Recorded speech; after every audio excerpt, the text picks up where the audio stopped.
भगत सिंह ने सैंडर्स को गोली मारी या नहीं मारी, इसका भी कोई पुख्ता प्रमाण नहीं है। कुछ वर्ष पहले पाकिस्तान गवर्नमेंट ने एक एफआईआर खोली।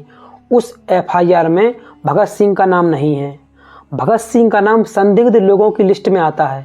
बीबीसी के पत्रकार रेहान फजल एक बीबीसी के इंटरव्यू में कहते हैं कि भगत सिंह सैंडर्स को गोली मारकर भाग रहे थे तो उनके पीछे एक भारतीय हिंदुस्तानी सिपाही चानन सिंह दौड़ रहा था और चानन सिंह के पैर में गोली मारी। भगत सिंह सेशन कोर्ट में भी उन्होंने अपना बयान दिया है कि उन्होंने सैंडर्स को गोली नहीं मारी थी।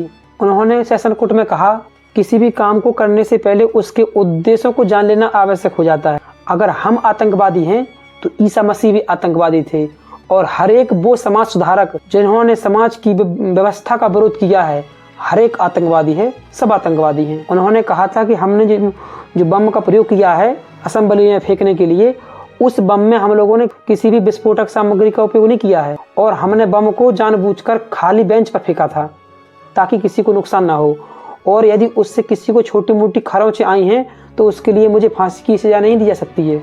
भगत सिंह ने यह भी कहा कि यदि हम चाहते तो असेंबली में बम फेंककर भाग सकते थे, लेकिन हम भागे नहीं, वहीं खड़े रहे।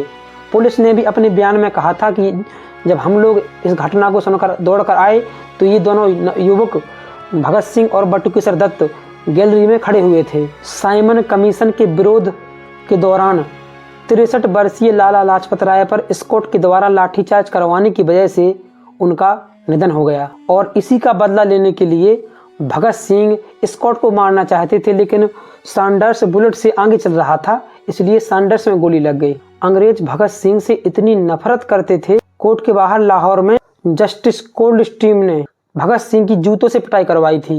कारण यह था, भगत सिंह बिना हथकड़ी खोले, जेल की बस होती है ना, उससे बाहर नहीं निकल रहे थे। पहले कह रहे थे पहले मेरी हथकड़ी खोलो तभी मैं बस से बाहर उतरूंगा। तो इसी बात को लेकर कोल्ड स्ट्रीम ने जूतों से भगत सिंह की पिटाई करवाई। उस बेंच में जस्टिस आगा हैदरी भी मौजूद थे।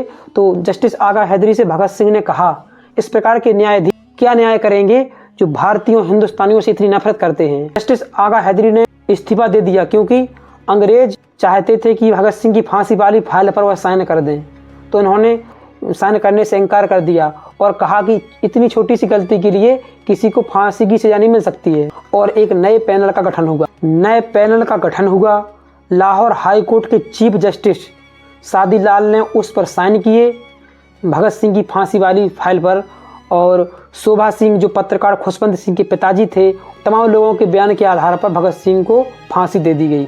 उनमें जयगोपाल, फणींद्रनाथ घोष, शोभा सिंह आदि मौजूद थे। 24 मार्च 1931 को फांसी की तारीख निर्धारित की गई थी, लेकिन एक दिन पहले ही 23 मार्च इनको फांसी दे दी गई। वजह यह थी कि लाहौर की जनता भड़क जाए और कहीं जेल पर हमला न कर दे। तो लाहौर की जनता के डर से अंग्रेजों ने एक दिन पहले ही शाम को फांसी दे दी। जब जनता को इसकी सूचना मिली तो सड़कें जाम हो गई, लाहौर की जेल की तरफ जनता भागना शुरू हुई। तो इन्होंने भगत सिंह, राजगुरु और सुखदेव तीनों की लाशों को ट्रॉलियां भरकर जेल की पिछली दीवार को तोड़कर सतलुज नदी के किनारे हुसैनी वाला ले गए, जहां पर उनकी कुल्हाड़ी से उनके शरीर को काटा गया और अध जला अंतिम संस्कार किया गया। वहां के गांव वालों ने इनके शरीर के टुकड़ों को इकट्ठा करके जलाया। जब अगले दिन इनकी बहन अमर कौर वहां पहुंची तो एक हाथ कटा हुआ था जिसमें एक घड़ी बंधी हुई थी।